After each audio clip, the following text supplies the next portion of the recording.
Hello and welcome back to High Energy, High Stakes. Wait, what's this music? This is very sad. We're in space. The final frontier with These Rika are the at the voyages helm. of the Starship Enterprise. It's a continuing mission.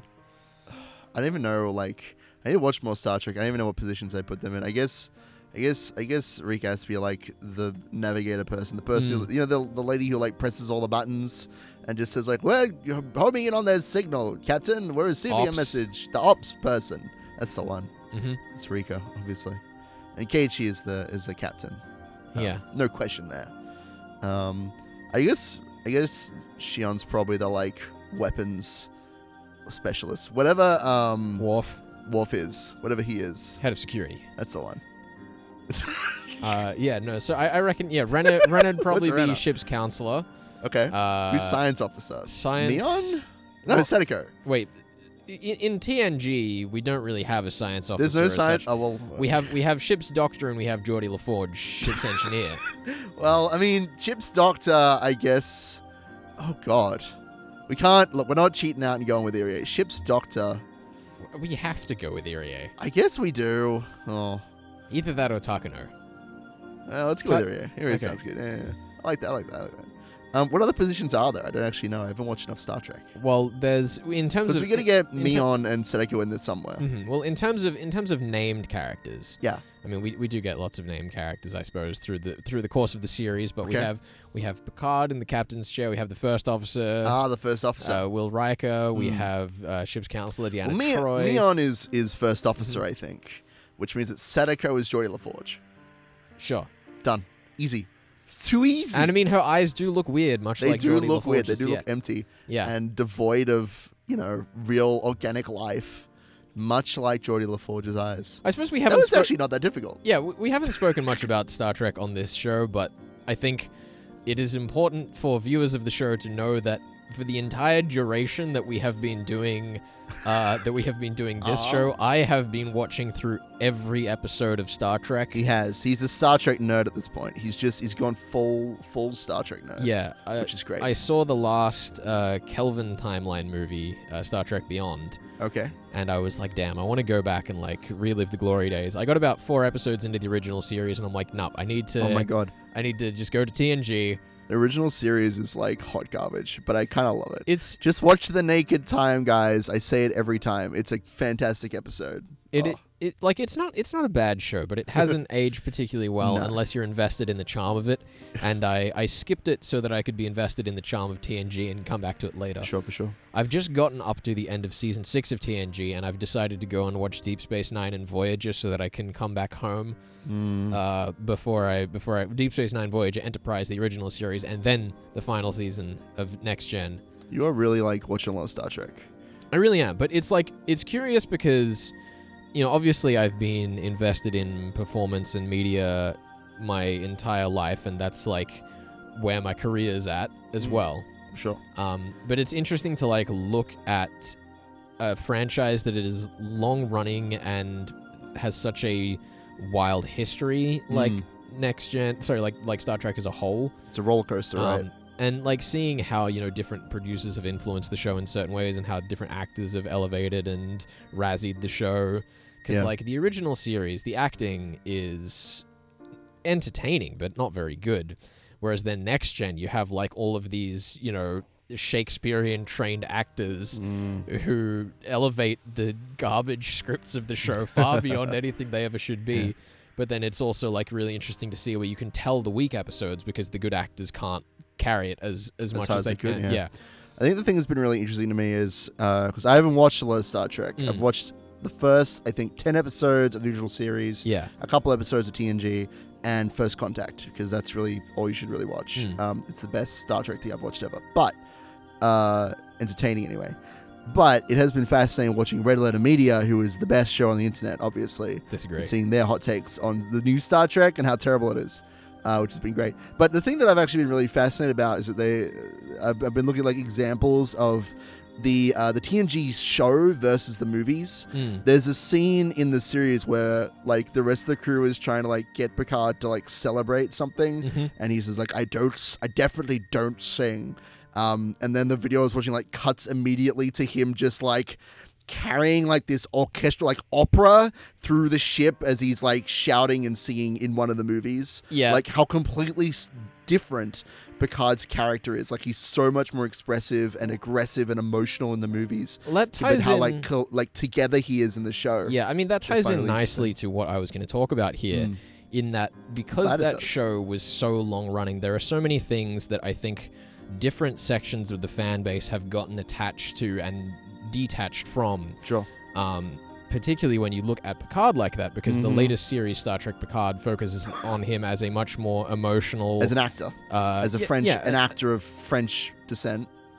I suppose you could phrase it that way, but like if you actually go back and watch TNG, the meta narrative of Picard through TNG is him learning not only to appreciate how much of a robot he is, but to appreciate that he is human again. Yeah, like humanity. Like, one of the most he sits down at the poker table. Spoilers. Yeah, like one of the most powerful pairs of episodes in the series. I forget the name of the second one, but there's one called The Inner Light, where basically he lives an entire lifetime basically trapped in a mind prison. And it ends out to be for positive reasons, but then the journey that he had artistically through that mind prison carries on to how he sees himself through the rest of the series. So the whole thing about him being like, oh, I'm not much of a performer, yeah, that was how he was until he learned to be a performer, be an actor. Be a human again. And it's weird seeing particularly the guys like Red Letter Media come in and just be like, oh, fuck it, they don't understand Star Trek, they don't understand the way things were and are. And like, I don't entirely disagree with their opinions, but it's an interesting reflection much in the same way as some of the fans that you see with like the visual novels we're covering here and some of the ways that even the characters in the stories look at it, where it can be very hard to appreciate a journey if you aren't there for it. Sure. So like one of the reasons that, you know, coming back to Higurashi is perhaps difficult for me is because I wasn't here for the journey, so all of the clunky mistakes feel unwarranted. I suppose so. Yeah, I mean, it's definitely one of those interesting things when we look at series coming out. Like, I've been watching a lot of Netflix series recently. I recently binged all of South Park, which I found was very watchable in a binging format, despite it being made like 30 years ago or whatever, however long it is.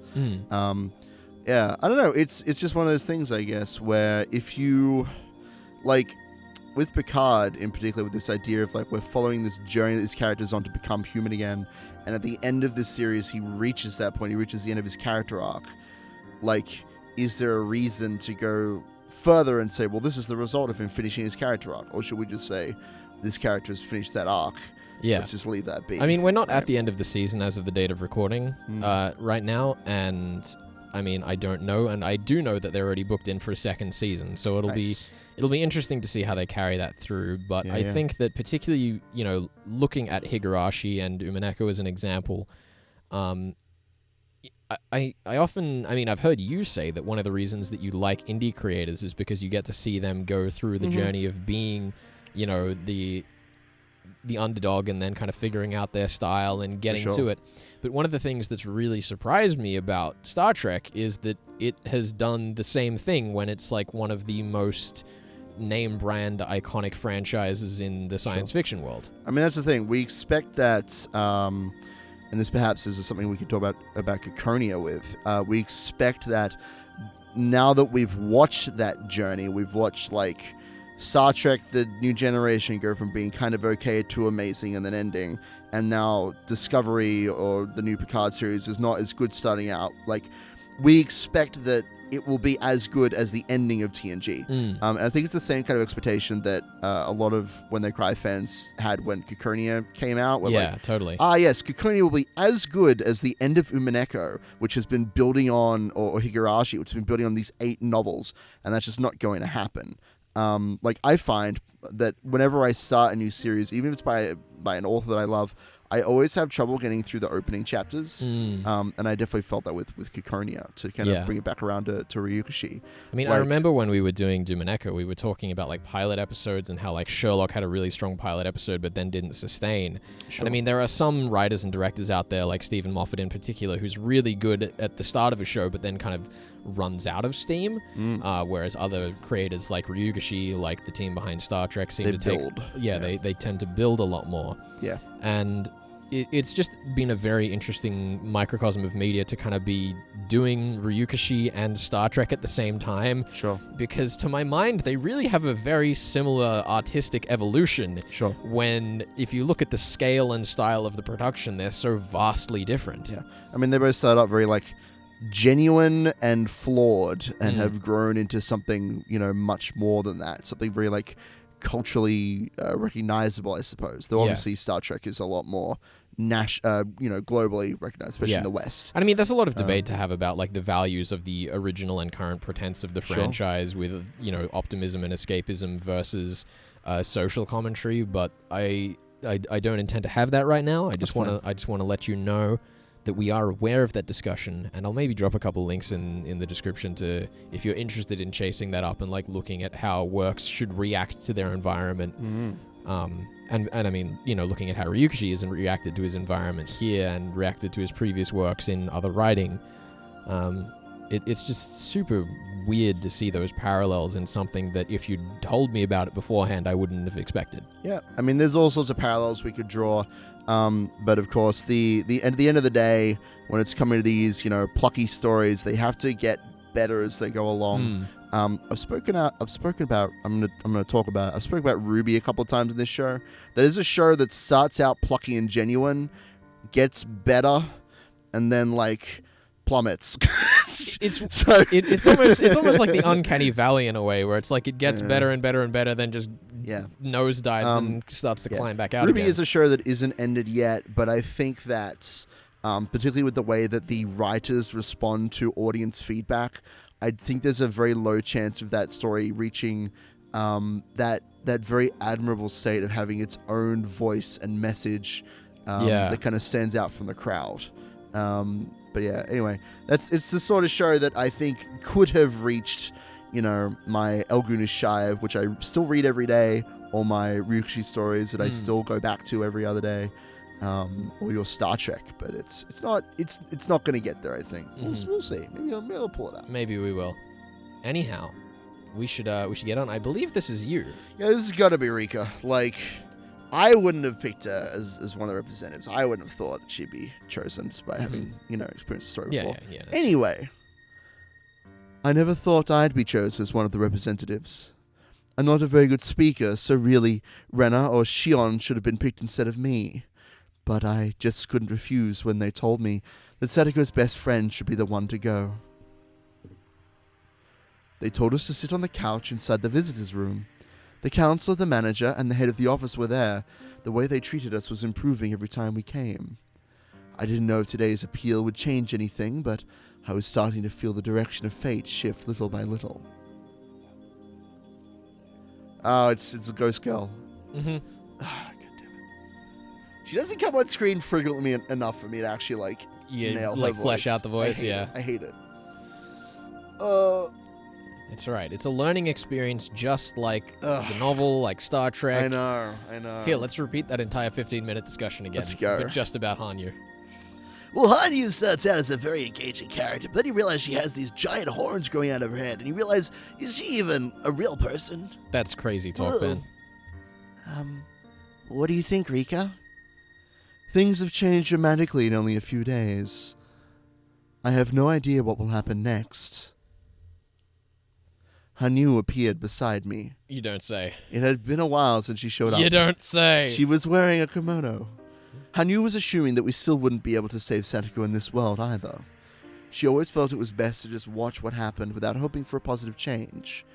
I'd been hurt so many times after being betrayed while hoping for change. Surely that wasn't good for my soul that was being scoured even at this moment. I've been beaten down over and over again. It's better to be quiet and do nothing. It's better not to expect change. That way, if something bad happens, I won't feel pain. My fate was already a dead end. But was that really true? I did my best in many of my previous lives. However, I had always acted alone. A miracle only happens when everyone combines their efforts. I was starting to feel the depth of what that meant. But even so, that didn't guarantee that we could save Satoko. This is the best chance I'd had so far, certainly, but that still didn't prove anything. I couldn't call it a miracle just yet. A miracle is something far more dramatic. So this wasn't a miracle. It wasn't a miracle just yet. There was still someone else who needed to reach out for this to become a miracle. Everyone has been working so hard. They truly believe they can bring about a miracle. Who amongst them doesn't believe? Isn't there someone who's not reaching out her hand like everyone else is doing? Basically, it's because of Satoko that a miracle won't occur. Things won't change unless she starts seeking help herself. Oh, I know, but that isn't so easy for her. Everyone is trying to save Satoko, but she's not reaching her hand out in return. Before they even came here, they should have tried persuading her first. Oh, you think we should tell her to reach out her hand? Yes, I know that's not an easy thing for her, but it wouldn't be as difficult as waiting for another world as fortunate as this one. In any case, I'm the only one with the key to open her heart. I'm like family to Satoko. I know she thinks the same. I'm not trying to brag or anything, but I will. Satoko is like family to me as well. No, my feelings toward her are even deeper than that. It might be only 1 year for Satoko, but I've spent decades with her. You know, I've just realized something. I know why this isn't yet a miracle. Oh, why is that? For a miracle to happen, everyone must come together. But someone is still missing. One person is still not working with everyone. That's why the miracle hasn't occurred. Are you talking about Satoko? No. It's me. I'm talking about me. I had just been observing them like a spectator. I'd been tired of this eternally repeating world and acted like a witch. I had forgotten the powerful feelings needed to change fate. In other words, it was like I was supposed to be an actress but was just sitting back and eating popcorn. I'm not a spectator. I'm one of the people on the stage. And that's why this play was never successful. In the world where Rena took over the school, if I hadn't done anything, Keiichi would have died in an explosion. Because I got on the stage like I was supposed to, the play didn't end that way. I'm a part of this world too. It's such an obvious thing, but I must have forgotten it a long time ago. I have to open up her heart. I have to set her free from Satoshi. I'm sure someone else can do that too, but I have the greatest chance of success. If I don't get up on the stage again, a miracle is never going to happen. Rika, you once did the same thing over and over again and got hurt, remember? Are you going to make the same mistake again? I'm aware of that, but I'll never end up in a world this fortunate again. The cheap resolve to try hard again in the next world will just cause my efforts to reach a dead end somewhere else. Far more easily, and in a more hopeless form than it will in this world. This is my last chance. If this world doesn't work out, then I'm going to give up. What? Hanyu looked at me with surprise. For us, the term giving up means a lot more than what it sounds like. It doesn't only mean that I'll accept my fate, it means that I'll accept the dead end waiting for me. In other words, accept my death. Oh. You know, regrets occur even when we haven't made an effort, you know? I was blessed with such a fortunate world this time. You know. Well, yeah, not only that, but it's an effort, full stop, lowercase, you know. I know, it doesn't matter. There may be some issues with the translation here. We may have pointed them out many times. Many times. I mean, I never thought her uncle would come back, but overall, this has been a very lucky life. And with this wind at our backs, I think I've probably unfurled my sails as far as I can. That's why I believe this time will be different, and I also think that if this doesn't work out, nothing will. If that happens, I think I'll be able to finally give up. Oh, wow. Oh, don't say that. Oh, we still have one arc left to go. We gotta make more money. Wow, how dare you. Wow. Saying this is all for financial gain. He's just like fanning herself with dollar bills. Like, we gotta go again, Rika. It's important for, you winning and stuff. God, imagine her being paid this much for not appearing in the story at all so far. That's how it works in the spirit world. Mm-hmm. I'm the only person who can communicate with Hanyu. If I disappear, she'll have to go on with her life all alone and earn no more royalties from the story of my life. Okay. We're terrible. Serious mode. That's the last thing Hanyu wants to happen. Perhaps that's why Hanyu says the things she does. She doesn't want my lifespan to wither away by getting hurt emotionally. You see, I belong here, in this play. You showed me how to enjoy watching it, but the play won't move on as long as I refuse to act. Surely that's why it always results in a dead end. Rika, I'm sure that one day you'll get another fortunate life where her uncle doesn't come back. I'm sure that you'll roll an extra 6 next time. A fortunate world like this one, where Satoko's uncle doesn't come back. You're right, that really would be wonderful. Still, trying to beat my fated death is another issue entirely. That sounds wonderful, but it's still not guaranteed. Oh, let's wait for another opportunity. Please. Oh, wow. Please, don't say that you're going to give up after this world. If I die, no one will ever hear you cry again. All you'll ever be able to do is make people sense your presence by making noise. Oh, wow, wow. Well, I'm heading back to the stage. I'm going to do what I can. You're sick of repeating all this over and over again, aren't you? Oh, I'd rather repeat everything than spend the rest of my life without you. Apparently, she thinks this time loop that's driving me mad is far better than having no one to talk to. But that's just how she feels.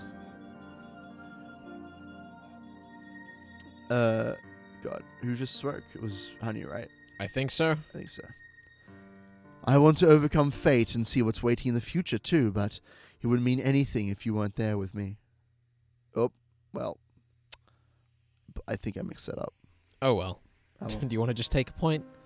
You know what? Let's take a point for that one. Okay. Let's go for it. I do like that this scene has, like, because right at the start of this arc, there was that whole talk about Hanyu's like, oh, I can't take us back again. Oh, my power's running out. She's like, what if we just did that every time? Yeah, now it's like, it's dropped it, and I'm wondering whether it's like an intentional thing. It's one of those fun things when discussing Hanyu as a character.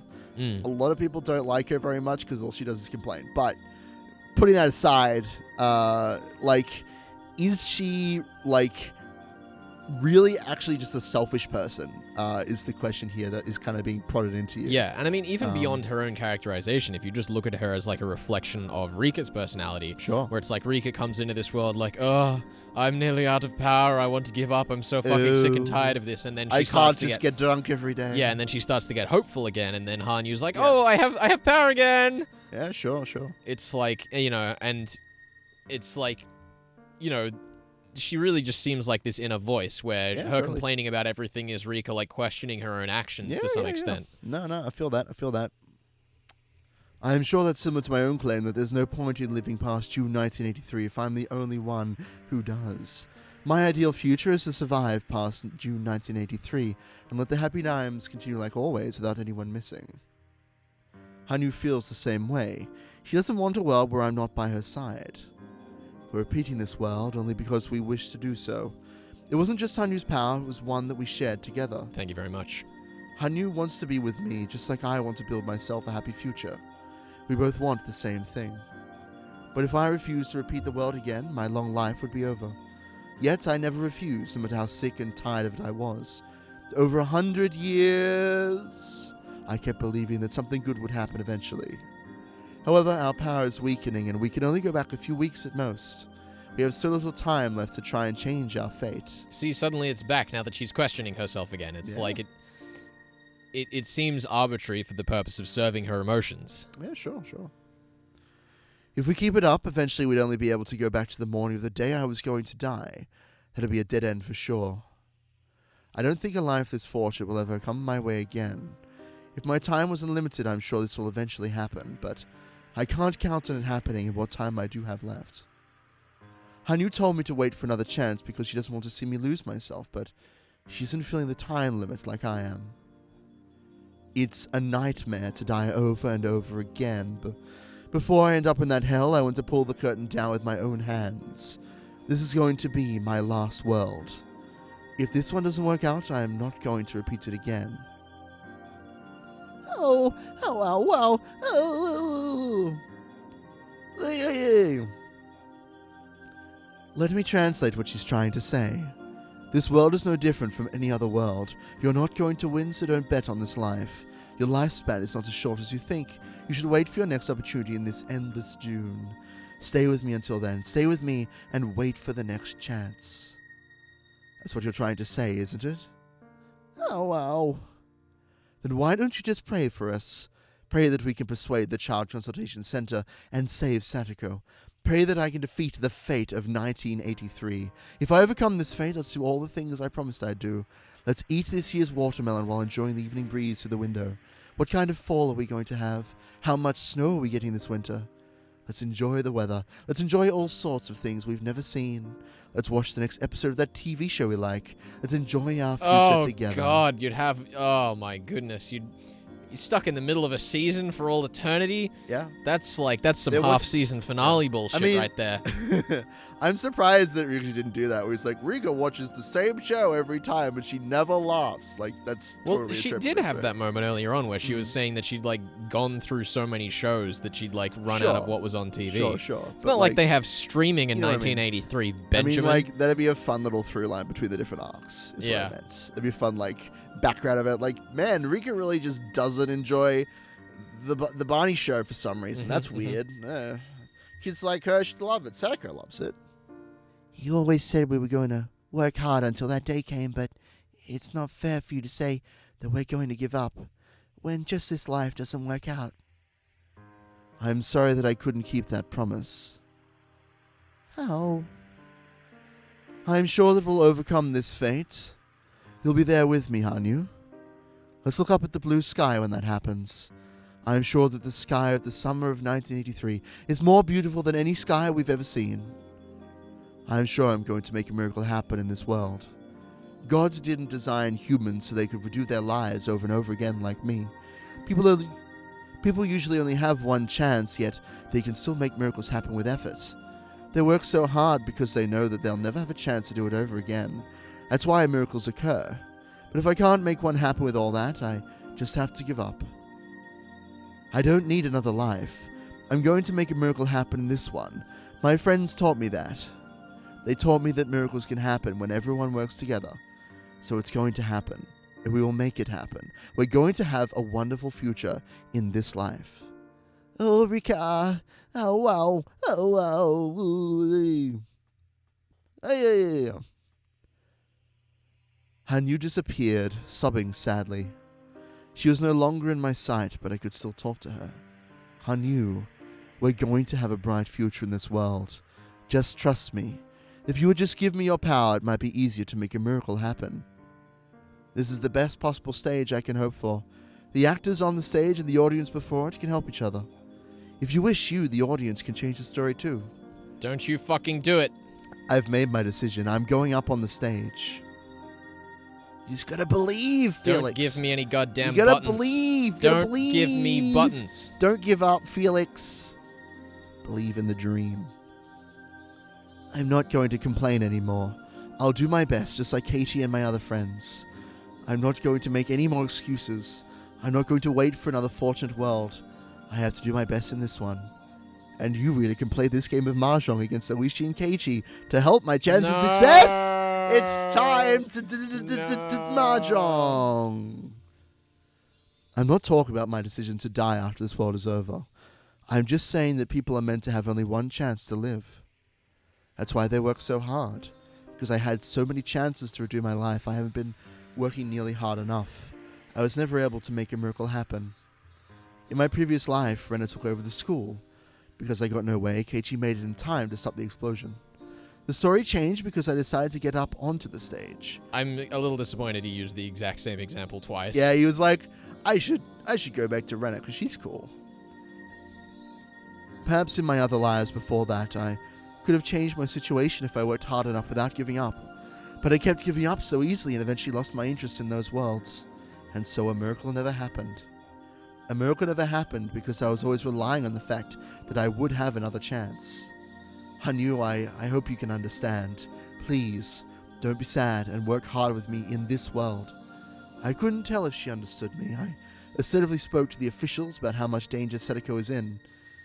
Keiichi and Irie also made their appeals from the bottom of their hearts. I had no idea how the Child Consultation Center took what we said so passionately. All I could do was pray. And we're not going to get that scene. Oh, it's amazing. And that's it. That was the scene. Done. How was it, Kei-chan? Well, it felt like a repeat of yesterday. We both went over the same things we talked about then. We're still not reaching them. I guess they said they look at matters more carefully. Pretty much. They said they would visit once a week and made a decision 1 month from now. They're going to leave her with her uncle for 1 whole month? How come they can't understand how much Sadako will be hurt in that time? Mayaba-san clearly explained to them the danger she's facing. I also told them about what happened to her last year. However, they're really not going to reconsider in an urgent case unless Sadako-chan seeks help herself. I don't mean to cut into your conversation, but is it possible for you to get Sadako-chan to ask for help? He said that he's going to destroy Sadashi-kun's room if she tries to leave him. What a horrible thing to say. They're still not changing their minds. Sadako can't even ask for help because she's being taken advantage of. The purpose of a child consultation center is to protect children. I was starting to get angry the more I thought about it. But as I thought about it some more, I realized that they were just trying to do their job. It's just that our opinions differed about the degree of urgency. We told them to save Sadako-chan as soon as possible. They told us that she should be the one asking for help. Is there any way to resolve this? Is there any way to get an SOS from her? We spoke to them about it. It seemed like they were listening closely to us. But it also sounded like they're still not going to take any action. Damn it. When the head of the office showed up, I thought I could change things today, but everything went the same as yesterday, and we still weren't able to persuade them. However, I'm sure we're making progress. It might seem like they're withstanding our blows at first glance, but they're feeling the weight behind them. We're not going to give up just because it didn't work out today. We're going to fight until they get off their butts and save Sadako. I told everyone that we're going to do this again tomorrow, too. But we might get less people next time. This is really annoying. We're working so hard, but this is all we can do. Damn it, we can't give up yet. We might have less people tomorrow, but we're not going to call off our 4th appeal. I do wonder what would happen if Keiichi was like, yo, we have 50 people and these consultation center people aren't listening to us. What if we went to Tepe and we're like, hey, there's 50 of us, you should lay off Sadako? I do wonder how that would play out.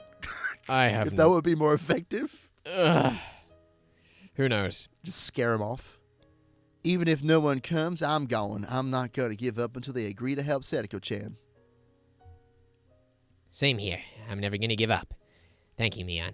I'll take whoever comes. I could see you guys from the window. Those banners must have looked really intimidating to them. Nice. Oh, I'm glad I stayed up all night to make them. Oh, Irie. Thank you for the sessions too, Irie. No problem. I wish I could do more than this. I'm going to get more involved. I was about to give up on saving Sadako, but seeing Keiichi and Irie talking with the head of the office today made me feel motivated. Rika-chan was always watching us from afar. It made me a little happy to see Rika-chan getting more active in the whole movement. I wonder what Rika-chan can do. The next time I see Sadako, I'm going to persuade her to seek help. I think I'm the only one who can do that. The same thing was on all our minds. The issue will be resolved the moment Sadako seeks help. But nobody can say that to her because we all know that she's dealing with the memories of her brother. Sadako. I know how you feel about Sadashi, but this is different. Please ask the Child Consultation Center to help you. As long as you're seeking help, they're ready to save you any time. Don't be afraid that your uncle is going to destroy Sadashi's room. Please ask for them to save you. But without even knowing Sadashi's face, I could never say that to her.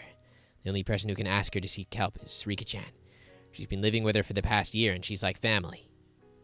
She is family. Oh, that's true. You saying that this is just a prequel to Fast and Furious? Obviously. Because it's about family, and that's what makes it so powerful. I told her today, but she didn't listen to me. It's sad, but the only person who could really talk to Sadako-chan is Rika-chan. I wish I could talk to her too. But I agree. Rika-chama is her best friend. If she can't persuade her, no one can. If we can open Satoko-chan's heart, I'm sure everything will resolve itself. It might be the better approach rather than going to the child consultation center. That's not quite true. Although Rena isn't wrong either, we both have to reach out our hands. Sadako needs to reach out her hand too. I also have to do the same. If everyone doesn't work out together... If we don't all get buffed together. If we don't get buffed, we can't save Sadako. Cut that. Fuck no. If everyone doesn't work together, a miracle is not going to happen. I didn't work... You see, you sounded like you were giggling in the middle of that line, so I'm going to have to leave it in. You've ruined it yourself. I didn't work out hard enough. You didn't work out hard enough, Ben. I didn't work out hard enough. I didn't work hard enough because I didn't believe we could do it. So the miracle never happened. So I'm going to make a greater effort to get swole. So I'm sure... Stop! Emotional moment! She's finally got the strength to help her friend. And I'm ruining it. What do you mean? That's how she got the strength, is working out with everyone. And he's like helping her work out, doing a spot for her. Yeah. Nice, I love it. So I'm going to make a greater effort. I'm sure Sadako will take my hand. How? Oh, I can't really explain what I wanted to say. I'm sorry. Rika-chan is usually a quiet girl, but she talks a lot every once in a while. Just because she's quiet doesn't mean she's not thinking about anything. In fact, because she's quiet, she must have a lot inside her heart she's never expressed. We're going to continue our appeal to the consultation center. Rika-chan is going to persuade Sadako. This is the best approach, or at least the best one that I can think of. Might be slow and quiet, but now that I'm in the game, I can't quit until I win. If I gave up, I'd lose everything that I bet on. Very meta, very meta. We're going to save Sadako. We just have to work together. But obviously, we don't have much time left to fight. What to do? We're definitely going to have less people tomorrow. In other words, we can't intimidate the Child Consultation Center any more than we did today. I couldn't see any way to break our deadlock with the Consultation Center, so I had no choice but to swallow down the irritation starting to boil up in my chest and pretend not to notice it. It's getting pretty dark. Mion-san, you should tell everyone to go home now. I have a Facebook committee meeting tonight, so I have to head straight there after this. Oh, I need to go to the meeting too. Oh no. I almost forgot. Good thing. That meant I had to go too. While it wouldn't be a big deal if I missed the meeting, I should still go. I don't understand most of the things they're even talking about there, but I don't want to be rude. I'd have no choice but to go. God, what a weird side activity to go to in the middle of this triumphant time. Maybe things will happen tonight at the meeting. Who knows? I guess we need to wrap things up for today. Otherwise, you're not going to make it in time for the meeting. Yan thanked all the people who came today and told them to meet at the same place at the same time tomorrow. And with that, the third day of our desperate appeal was over. All right, here's what you do, Ben. Yeah. If you're in this situation, you have your list of okay. people and you roster. You have a group. You have a set of team leaders. We got like 50 people, so let's allocate like 5 team leaders. And each day, one of those team leaders brings in like either just a team of 3 to go in and talk directly, or like a team of 10 to come in with the banners and sashes and stuff. Okay. And then because you have a rotating cast of people, the Child Consultation Center is still going to field a scale. It's true. See, here's the thing. I like your plan, but I want to do you one better. Split them into 5 teams. Have each of the 5 teams come in at a different time of the day. Preferably right when they're closing and when they open, just after lunchtime, and the 2 time slots in between. Then you're going there with completely different people, everybody going there every day, but it's like there's 5 different groups campaigning for Sadako's health. I agree, and I like your approach. I think maybe 5 a day might be a bit much, because then you start to lean on them interrupting the business too much again. But that's the fun part, though. That's how they have to listen to you then. Well, they do have to listen to you then, but Ben, bureaucracy. They're independent inquiries, and we know there's only be like a footnote for each meeting at the premises. So if there's 5 a day, that's 5 footnotes. That is a lot of footnotes. Exponentially increasing the number of footnotes, and eventually that'll be a whole foot. Whole leg. This is true. Of notes. And then the team, I think maybe what we do is we go 4 teams a day, but we have 1 team a day go and just, keep watch over Sadako's house.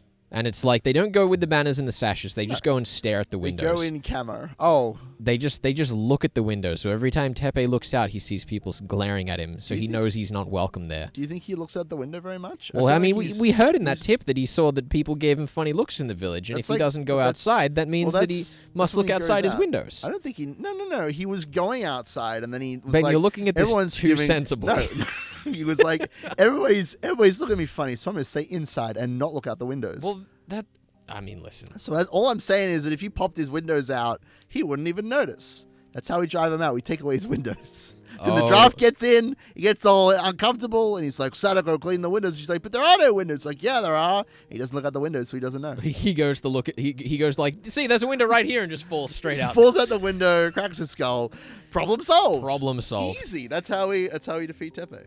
I'm glad that you brought that back around, Ben. I was a little concerned that you were taking the story too literally there, but I'm glad we're back on the same page. And that is when it turns out that Sadako was behind the whole thing. But that means we still need one of the teams. Master. Yeah, that still means we need one of the teams to go and take out the windows. Yeah, for sure. But we can only do one window a day, just in case it gets too obvious that the temperature's like changing. It's funny that you said there should be 5 teams because we do have five club members who could lead those teams. Did you think I picked that number on accident? No, I thought you picked that because there were 50 people, and so it'd be easier to divide them into 10 team members. Well, yeah, but if we had like 120 people, I'd maybe divide it up and I'd include like Irie and stuff just so that we can balance the workload a bit. So like 8, if you want to throw in like Irie and Takano. And I would not trust Takano. No? No. You think that's the team that pops out the windows? Oh, actually, yeah. In that case, yes. That's the team. That's the like radical team that you can expect the unexpected. I'd be a little concerned that they'd pop out the window. Well, no, they wouldn't pop out the windows. They'd open a window, chuck a gas canister inside, close the window, and suddenly it'd be filled with tear gas. You know what? That makes sense to me. That's the most efficient way of doing with a tepe. Seneca's in there though. Oh my god. Is this the same chapter, or did we just like talk? There was no transition. Okay, cool. So hello. It's me, you. Keiichi. It's you, Keiichi. Yeah, I'll eat when I get home. I'm going straight to the assembly hall from here. Nice. Dad is on his way, right? Okay, got it. Ooh, yes. I called my mom and told her that I'd be going to the meeting without coming home. Thank you. I've never heard Rika. I made all of this food for you. I guess I'll just package it up for tomorrow for lunch. I'd get there kind of early, but if I went home first, I wouldn't make it in time. I'm really hoping we get a showdown against Oreo at some point. Just Keiichi versus Oreo. That'd be pretty great. I want that shit. I'd be into that. It's like when you watch an action show and you hype up for the big showdown fight between the two fightiest characters. Yeah. Here we got the 2 wordiest characters. I was gonna say this needs to be a rap battle. That's all absolutely. It could that's what happens. Yeah. We're not doing Hinamizawa ABCs. The video didn't reach the count. Not know yet. the rules. Not yet. You know the rules. Go like that video, whatever video that was. Mian, Rika-chan, and Iria were going to head there with me. Shian said that she was also coming. And now Rena didn't want to go home alone either. Just everyone's like going like, sure, let's go to the meeting. Why not? I mean, why not? My dad won't be home until late tonight, so I'm coming too. I hope that's all right with you guys. I hope. That's fine with us. Yay. I'll be glad to see a bunch of young people there. The average age will plummet. I want to say hi to Uncle Kimiyoshi, too. I haven't seen him in a while. We all headed towards the Furude Shrine in the dim light. The light was on in the assembly building. Some people had already arrived. Good evening. You guys are early. Oh, hello, Mian-chan and her friends. Good evening, Dr. Irie. You clearly can't be a friend, you perverted piece of shit. Wow. Guten Tag. You're here early. Oh, we don't have anything else to do. More people started coming into the meeting hall. Everyone seemed to come so early. I should probably come earlier from now on, too. Yeah, it's like a party. I thought I saw lots of fashionable shoes at the entrance today. There are lots of young people here. Shion-chan, it's been so long. What brought you here today? Everyone bowed to the newest arrival. It was the mayor, Kimiyoshi-san. He strode into the room with the other committee members. Hello, it's been a while. I was hanging out with my sis and just happened to come along with them. Oh, is that so? Well, you're welcome here. You're coming to the Walter Nakashi Festival this year, right? Yeah, I'm going to this year for sure. I want to see Kei-chan hosting the auction, too. I guess it's time for young people like you to take over the festival. By the way, I wanted to talk to you, Mian-chan. Can you come this way? Fine, what is it? Is it that guy from the refreshments booth still angry? Well. Mion headed outside with Kimiyoshi-san and the other committee members. There's only one room in the building, so they have to go outside if they want to talk in private. Seems counterintuitive. Today is Thursday, so we have only 3 more days until the festival. Are you ready for the auction? There's not much that I can do now. I'm ready to get up on stage and do my thing, though. I think Keiichi performs best under pressure. Everyone laughed. Like if there was a bomb at the festival, I think you performed pretty well there, Keiichi. Just saying. We continued to chat about the festival. We talked about what kind of festival the young people like us wanted to see, that sort of stuff. Suddenly, Mion tapped me on the shoulder. Kei-chan, I need you for a second. Is it showdown time? Please. Who knows? She gestured for me to follow her out the front without letting the others know. What did she want? It's time for Mion vs. Keiichi. It's Chie! Once outside, I see Mion, Chie-sensei, and the principal. And the principal. Oh, those characters I just named in my internal monologue. Good evening. Chie-sensei responded to my greeting, but the principal must not have heard me since he didn't. Because they're both there. His eyes were closed. He seemed lost in thought.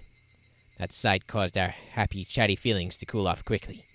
My intuition told me this had to be about something bad. Mion has a serious face on. I need to talk to you, Maibara-kun. That doesn't sound good. Uh-oh. Are you going to the Child Consultation Center again tomorrow? Yes, we'll keep fighting until they save Sadako. That's our mission. I don't know if we'll get as many supporters as we did today, but we're going back there again. Right, Mion? Maibara-kun, I know you've already made plans for tomorrow, but after that, I think you should wait and see for what they do. Wait and see? No. Thanks to the advice from Uishi-san last night, I already had an idea of the situation. Is this a warning, Chie-sensei? If our protest grows any bigger, the village officials will have to take notice of it. That's why you're telling me to quit now, isn't it? Maibara-kun, I think what you're doing is a good thing. You're not wrong to pursue the things you believe in. However... She stopped talking after that. Chie-sensei was supporting us until just yesterday. She even came to the Child Consultation Center with us on the second day. So for her to start saying completely the opposite, I felt slightly dizzy from the shock of it. Kei-chan, let me explain in her stead. Chie-sensei is still supporting us as an individual. However, well... Is she being pressured by the Board of Education or something? Chie-sensei will never bow to pressure.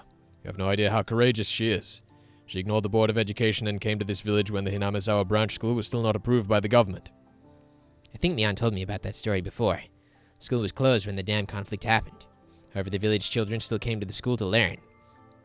There were no teachers there, though, because the school wasn't officially operating. That was when Chie-sensei arrived. After they won the dam conflict, the Sonozaki family and other villages made an appeal and the school's existence was finally approved. Our school didn't have an easy start. The government was against it, but the villagers forced them to approve. Chie-sensei came along with us on our appeal yesterday. That was very courageous of her, but now people who want to close the school are paying attention to what we're doing. That's basically it. Chie-sensei can't support us openly anymore. Chie-sensei stared at the ground as Mion spoke. I'd never seen her look so sad.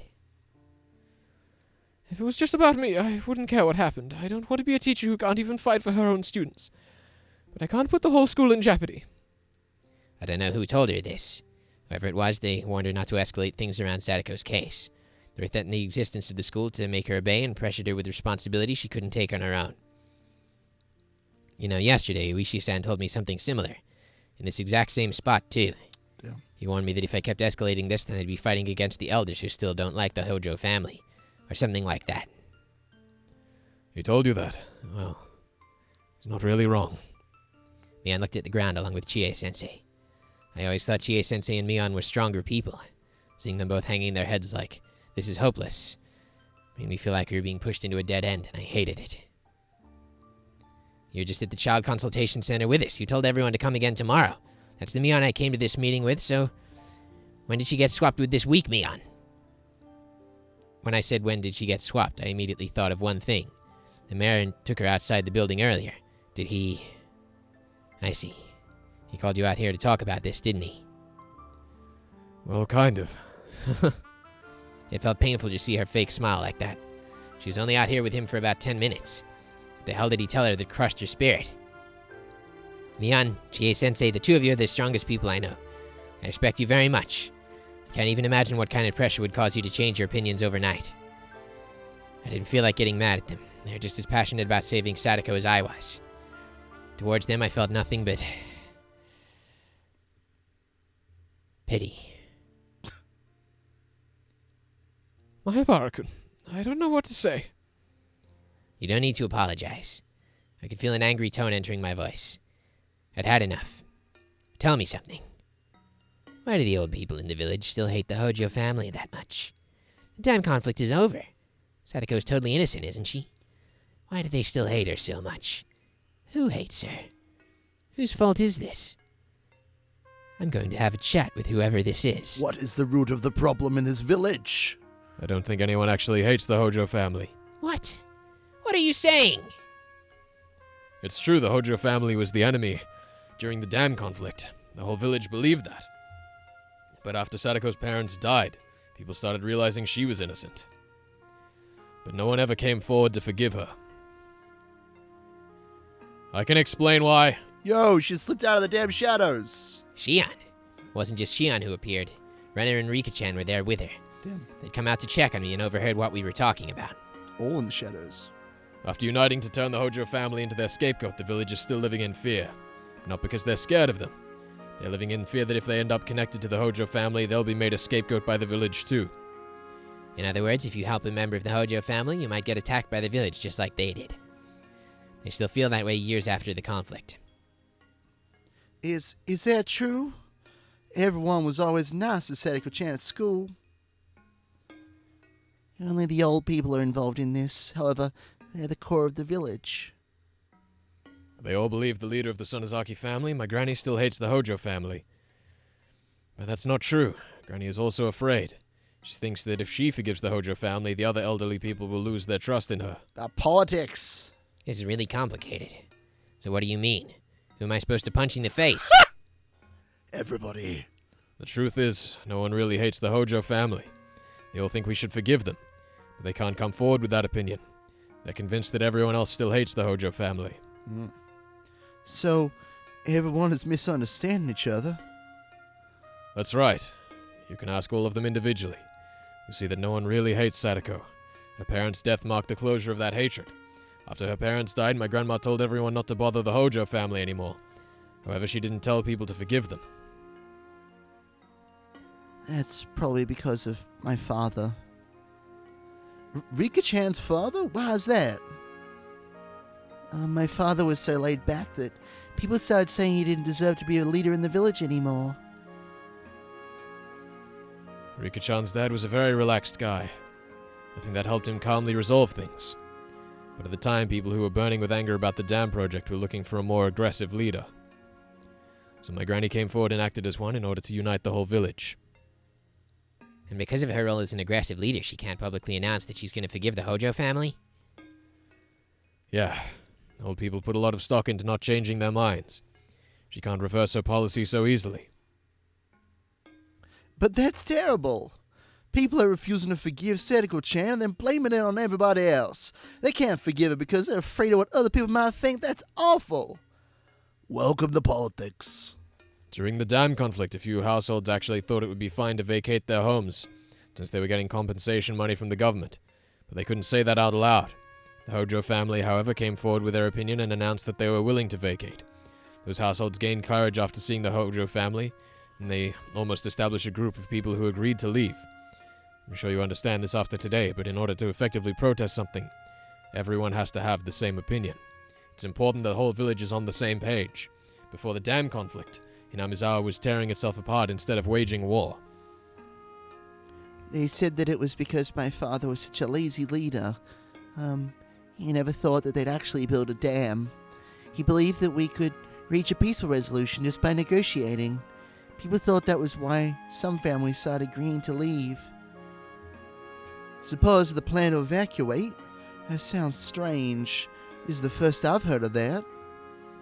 People in the village always said that they support the dam project. She's right. They usually claim that their enemies supported the project itself. Sounds worse if you call them dam project supporters than if you called them evacuation supporters, doesn't it? If you call them evacuation supporters, it makes it sound like they're peaceful people who don't want to fight. But calling them dam project supporters makes it sound... I see. Sounds more like a group of bad people trying to submerge the village underwater.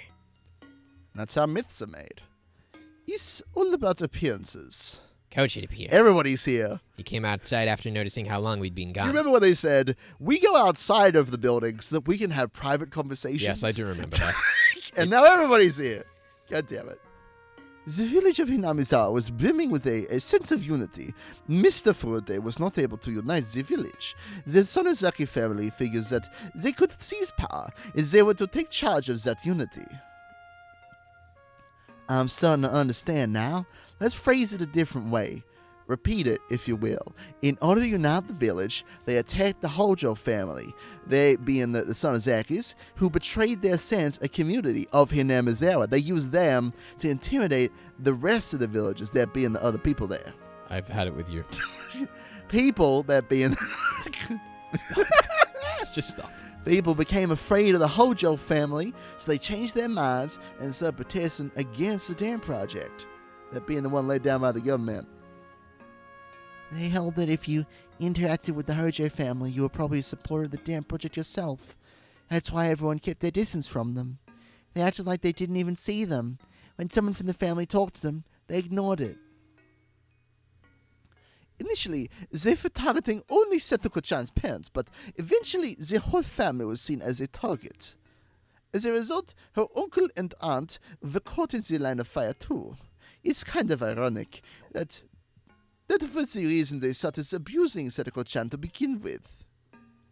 Her uncle and aunt were not in support of the dam project, but because of Sadako's parents, they were also attacked. I've never heard Rikushi repeat himself. After Sadako's parents died, they were forced to take care of their 2 children. They took it out on them. It finally makes sense. Oh. I can see the whole picture now. Yeah, it's pretty awful. The dam conflict is over and Sadako-chan's parents are dead. I think the Sonozaki family should speak out and publicly forgive the Hojo family. And once again, there's an issue. Granny is afraid the elderly people will lose their trust in her if she publicly forgives the Hojo family. Just gotta wait for them all to die. Easy. Seems like the Sonozaki family's as worried about people taking them lightly as the consultation center is. I heard this directly from her, so I'm sure that's what's happening. All she could do is tell everyone not to bother the Hojo family anymore. When she dies, she wants the next family head to officially declare the end of the dam conflict and stop discriminating against the Hojo family. My mom knows about this too. Well, there's a simple answer then. What? Kill Oreo? Kill Oreo, easy. Yeah, I mean, Yeah. listen, Straightforward enough. It is. Yeah, she's pretty old. She's not got much life left in her anyway. Yeah, It's fine. it's true. Yeah. I heard about it from her, actually. It's just that old hag's stubborn pride. Let me ask you this.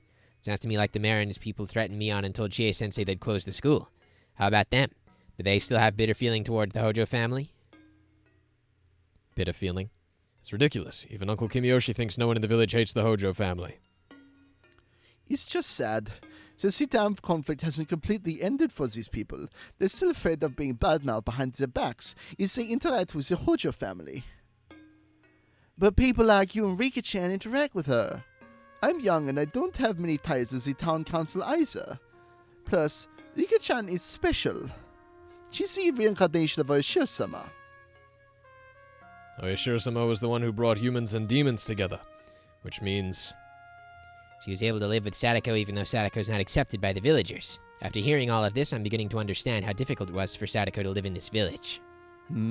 She always acted bright and cheerful in school and in the club. I thought that was her whole world, but I had no idea how she felt when she was walking around alone in the village. She probably went grocery shopping even knowing that people were going to ignore her. She felt the coldness from them, but she was standing strong on her feet. I had no idea she was going through something like that. I knew she went through tough times during the dam conflict, but I had no clue that she was struggling to this day. What a sad story. And the whole thing is just nonsense, too. Do you feel that way too, Rana? I feel exactly the same.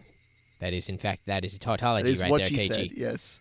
Do you feel the same way that I do? Because I also feel that way. Felix, do you feel amused by this? For I also feel quite amused.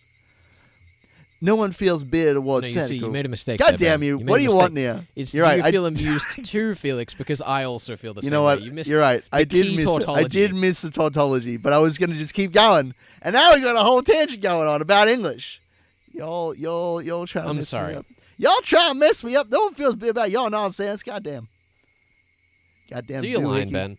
No one feels bad towards Sadako-chan, but everyone is afraid that something bad will happen to them if they interact with her. Whose fault is this? Who rides a punch? No one's? Is the land or society making them think that way?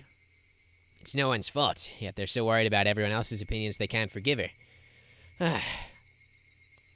Yeah, that kind of atmosphere is great when the wind's blowing in a good direction. People would act kindly and help each other. But the case of the Hojo family is totally the opposite. It's spreading like a mold and no one can do anything about it. What do you do with a rotten tatami mat? You have no choice but to toss it out and get a new one. You could clean it, though. Like, very vigorously. Mm-hmm. So the mayor is pressuring us not because he hates Sadako, but because he thinks that if he lets us run free, someone who doesn't even exist might talk badly about him. So that's why he can't leave us be. Yeah, Hanyu. I call that someone the curse of Oyashiro-sama. Everyone's afraid of that someone even though they don't exist.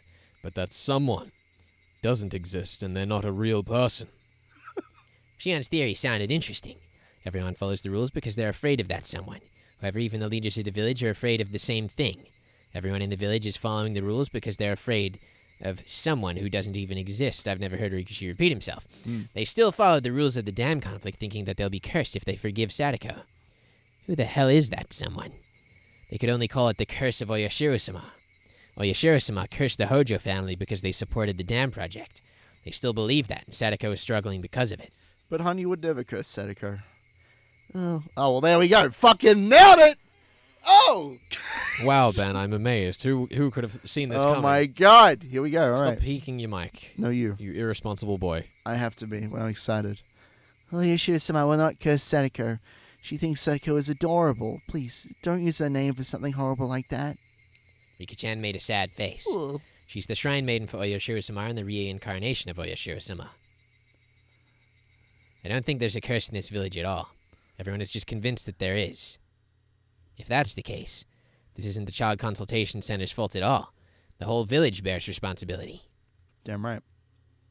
Yes, I think so too. I thought appealing to the Child Consultation Center would solve the problem, but that's not going to do anything. A rotten tatami mat, huh? You can't just clean the surface. Even if the consultation center does save Sadako, that's nothing but a temporary fix. I guess we need to throw away the rotten tatami mat so we can save her for good. I'm reinstating the dam project. God, that'd be terrifying. I think those tatami mats are all assembled nearby. I agree.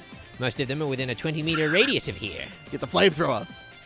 Hey, Kei-chan, Rena, what are you guys going to do? Only thing we can Mion, you're deeply involved in the village. I know you feel hesitant to save Sadako as one of the leaders here. I understand why you and Chie-sensei almost gave up under the pressure, but I have nothing to lose. I am literally worthless. I have nothing to lose. Mayabara-san, are you really going to... right here? I'm going to do it. I'm going to get rid of that rotten tatami mat. Will you join me, Rena, in murdering everyone in that building? Yeah! Chainsaw time! Yes, I'm tougher than you think. I know, but you should settle down just a little bit. I feel like you could blow up your school if you got too serious. Oh, too on the nose. I think you could beat up someone with a metal bat if you got too serious. We're both pretty fourth wall disemboweling. Huh? Well, let's go. I bet you throw Ohagi at someone at a wall, maybe. Excuse me, director. What? Yeah? You sure that line read was okay? It sounded pretty scary. You want to do that scene again? No, that was totally fine. I think you're going to go with that take? Perfect for the tone we were trying to go for. Also, felt my character was very much exemplified. This is really why actors shouldn't direct their own episodes. Look, well, technically it's supposed to be Rika-chan's episode, but I figured why not make it a Reddit spotlight, you know? Ah, my goodness. Well, let's get in there. This is just like when Jonathan Frakes writes and directs episodes of him making out with hot alien ladies. What? What? Let's go. God damn you. I understand your position, Mion. You don't have to come with me. Just leave if you think things are going to get out of control. This is more dangerous than any club activity. It's true. I'm damn serious about this. Damn serious? Oh my God. As the next head of her family, she shouldn't agree with me, but she stared in silent approval of what I was about to do. Well, good thing that we're fearless in this scene. Okay, if you're going to take that risk, I'm coming with you too. That's the way. Just watch how it'll take care of this. With ease. What about you, Shi-chan? Fortunately, I have nothing to lose. Yeah. I support you guys. So for being, shipped off back to the school or whatever. Chie-sensei, Mr. Principal, I understand your stance. We're not in school right now. Please forgive what we're about to do. You're right. I'm not your teacher right now. The principal and I will entrust our will to you. Nice. I'm supporting you guys too. If they want me out of the village, I'm willing to close down my clinic. It's only natural for the masters to sacrifice everything to save his future maid. He said the thing. He said the thing! It's only natural! Oh! Oh, I can feel everyone's power flowing into me. Oh! I'm not even going to try and cool down. I need to be fired up for something like this. Nice. Just walk in there, throw open the door, get the shotgun out. Let's go. As I turned back, I noticed Uishi-san and my dad. God, it really is everyone. I don't know how long they'd been standing there. You seem excited about something, Mayabara-san. Uishi-san, you told me last night that there are some things a man can't give up on. We have to take a chance, even when it's risky. Keiichi. Oh. Don't stop me, Dad. I know it's important to be polite, but I need to do this for my friend. I'm not going to stop you. Huh? He gave me a big smile. I've never seen my dad smile like that before. Hand on shoulder. I believe in what you just told Oishi-san. There are some things that a man should not give up on. You'll encounter something like that in your life sooner or later. If this is that time, then I'm not going to stop you. How? Keiichi-kun's father is so cool. Of course, he's my dad. He's at least half as cool as me. Whoa! I'm not from Minamizawa. I can't take either side, but I will be watching you closely, Mayabara-san. We will be watching your career with great interest, Master Jedi. Fades into the trees. Mayabara-san. When it's make or break the game, take the risk and discard for the middleweight. Is something my old friend used to say. Before he was fucking murdered. You can't compromise once you make a decision. If you're going to forfeit, do so immediately, but if you're going to fight, be confident in yourself. Mahjong uses double down scoring, after all. Even if you get a small amount of points several times in succession, you'll lose if someone scores a lot of points all at once. It's true. You just have to be confident when you're ready to fight. That's why we don't like game shows. They're stupid. Anyway. God damn it, was that his dad? Yes. Just carry on. Just carry on. Pretend it didn't happen. I feel bad. Pretend it didn't happen. Just pretend it didn't happen. I'll just do the next line. pretend it Alright, didn't happen. fine. You play Mahjong too, Mayabara-san. They started talking about Mahjong together. And they're just gone. This is going to be interesting. Someone from the committee came out and told us to come inside for the meeting. It was time for it to start. All right, let's go inside. Let's do it. I feel like we're finally getting up on the stage. Where's Rika? No wonder we felt like something was missing at the child consultation center. Yeah, this was supposed to be the stage all along. You're fighting with the wrong people for the past 3 days. Let's go. Yeah. Someone pulled my shirt. It was Rika-chan. Rika. Precious baby. Keiichi. You're not only Sadako's best friend, but you're also a member of the village's 3 families. You can just watch what Renner and I are going to do, but if you're willing to help us save Sadako, I want you to support us. You're going to try and change those hard-headed men? I'm going to change them. I told you before. Fate is thinner than a piece of paper. Damn I'll right. tear it down with ease. This isn't fate. This is real people. We're switching perspectives. Oh, what is going to happen? They're calling the traditions of the village the curse of Oyoshiro-sama. Shion Shore has an interesting theory. Is Keiichi going to smash it in two? Can he destroy the curse of Oyoshiro-sama? He will break it. Keiichi has the power to break everything. It's not just Keiichi's power, though. Because everyone is working together, Keiichi is able to break anything. This energy is more powerful than the lucky 6 on the die. It's not luck. He's destroying fate with his own 2 hands. Everyone followed Keiichi and entered the assembly hall. I followed in after them. I'm going to do this. I'm going to do this with Keiichi. If this doesn't work out, that's it for me. I'm going to give it my very best. I love that song. It's so much fun. Oh. I was listening to it on the way to the recording today. Oh, well, you know. It's a hype as fuck song. I'm excited. I'm ready to go. It's time for some cross-examining, I think. Let's do this tip. Yay! A civil servant's preparations. Oh my goodness, we've gone over an hour for the first time in a while. Nice. A nice long episode. I've missed them. Underside. Cool. Let's go. I blame that 15-minute talk about Star Trek. I completely agree. Yeah. I see. We're good as long as we know what the town council and the Onikafuji Guardians aren't involved. Please, take care of Sadako Hojo-san's case without worrying about it too much. I will, says this other person. Says the other person. I'm glad to know the whole village isn't backing them. I wouldn't agree with them if they were, though. No matter who is pulling the strings, we must treat every case equally. This whole odd rule that we have to give Hinamizawa special treatment is only due to the precedent set when we let threats influence us before. Well, you're absolutely right, sir, but please continue to work on this case. The manager for the municipal government assured us that the town council has nothing to do with this petition. It's a problem that our organization is so afraid of one tiny community. As a manager, you should think about that a little. Yes, I'm sorry. Anyway, I'm glad to hear that the village isn't supporting them. You must act the same way even if the village does support them, no matter who is behind the scenes. Please be very careful with Sadako Hojo's case. Don't try to give her any special treatment, you understand? Don't try to actually handle the case in an effective way. Yes, exactly. Follow protocol. Don't question authority. That's right. Completely agree.